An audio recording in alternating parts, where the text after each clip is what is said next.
Ready start. अध्यक्ष महोदय, 10वीं पंचवर्षीय योजना पर विचार करते समय सदन के दोनों पक्षों के सदस्यों ने जो महत्वपूर्ण प्रश्न उठाए हैं उन पर विचार किया जाना बहुत आवश्यक है। अध्यक्ष महोदय, 9वीं पंचवर्षीय योजना का अब अंतिम वर्ष चल रहा है और इस योजना के अंदर जो चीज़ें कही गई हैं ऐसा लगता है कि उसके अंदर परिवर्तन करना कठिन है, बदला भी नहीं जा सकता। अध्यक्ष महोदय, कुछ चीज़ें की जा सकती हैं, उसके अंदर आज भी कुल कितना खर्च है यह तय नहीं किया गया, केवल कटौती ही निश्चित की गई है। शुरू में मैं यह कहना चाहता हूँ कि यहाँ पर कुछ सदस्यों ने जो यह प्रश्न उठाया था कि इस पंचवर्षीय योजना का आशय कुछ सरकारी पक्ष से भी बताया है। इसके अंदर कमियां हैं और बहुत सी कमियां हैं जिसके ऊपर मैं यहाँ कुछ दोषारोपण नहीं करना चाहता हूँ। मैं चाहता भी हूँ कि इस तरह से प्रश्न ना उठाए जाएं तो ज़्यादा अच्छा है। यह योजना सरकार ने बनाई है, यह योजना मंत्रिमंडल ने पहले बनाई और अनुमोदन होने के बाद भी इसमें कुछ कमियां रह गई हैं, तो यह कमी रहने का दोष किसके ऊपर है? मैं समझता हूँ सदन के सभी सदस्य इसको जानते हैं। बहुत से लोगों ने दिल्ली के प्रश्न उठाए जो दिल्ली के साथ अन्याय किया गया है, तो मैं समझता हूँ इस बारे में सब आवाज़ उठाएं। इस बात की आज ज़्यादा ज़रूरत है।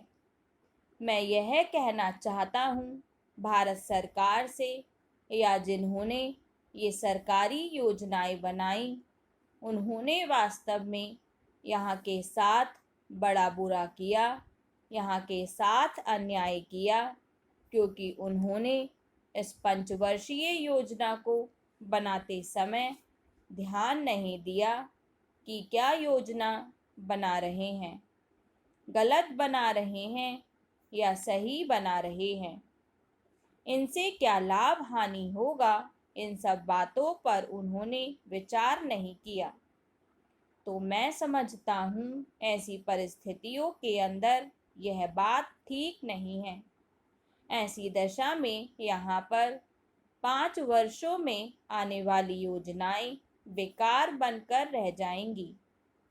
जो कटौती निश्चित की गई है उसको समाप्त करना चाहिए ताकि दिल्ली को हम अंतर्राष्ट्रीय स्तर का एक आदर्श नगर बना सकें। यह बहुत ही आवश्यक है यदि हम इस स्थान की उन्नति चाहते हैं। इसलिए अब मैं अपना कथन इन शब्दों के साथ ही समाप्त करता हूँ। अध्यक्ष महोदय, आपने मुझे 10वीं पंचवर्षीय योजना पर बोलने का अवसर दिया, इसके लिए मैं आपका आभारी हूँ।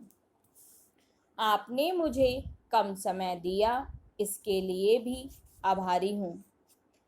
अभी मेरे से पूर्व कुछ सदस्यों ने हम पर यह आरोप भी लगाया कि हम योजना में विश्वास नहीं रखते। उन्होंने तो यह भी कहा कि हमारे चुनाव घोषणा पत्र में भी उनको इस बारे में कुछ नज़र नहीं आया। मैं इस बारे में यह निवेदन करना चाहता हूँ कि उन्होंने कोई दूसरा घोषणा पत्र देखा, गलत घोषणा पत्र पढ़ा और उसी को हमारा घोषणा पत्र समझ बैठे। लेकिन मैं यह कहना चाहता हूँ कि हमारा घोषणा पत्र इस समय मेरे पास है। इस घोषणा पत्र में हमारी घोषणा में योजना के बारे में स्पष्ट रूप से कहा गया है कि हम योजना पर विश्वास रखते हैं, लेकिन ऐसी योजना पर विश्वास नहीं रखते जो जनता के दुखों को दूर नहीं कर सकती, जो जनता के कष्ट दूर नहीं कर सकती।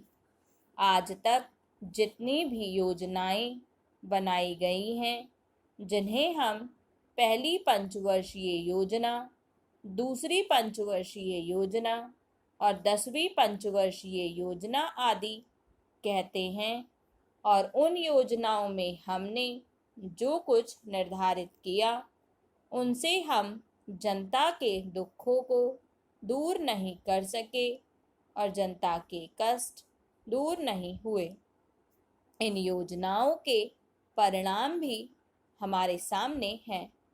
बड़े बड़े अनुभवी बैठे, उन्होंने योजनाएं बनाई, लेकिन योजनाएं ठीक प्रकार से कार्यान्वित नहीं की गई। उन योजनाओं में काफ़ी दोष थे, जिसके कारण ये योजनाएं लोगों के दुखों को दूर नहीं कर सकी। लोग दुखी ही रहे।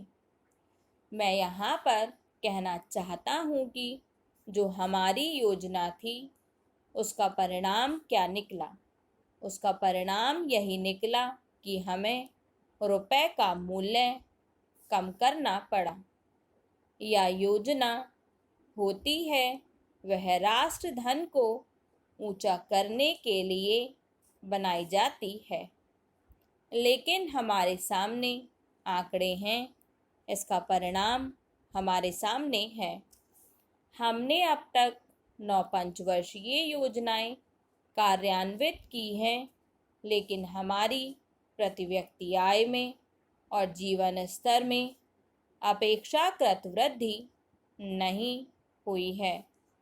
यह दुख की बात है।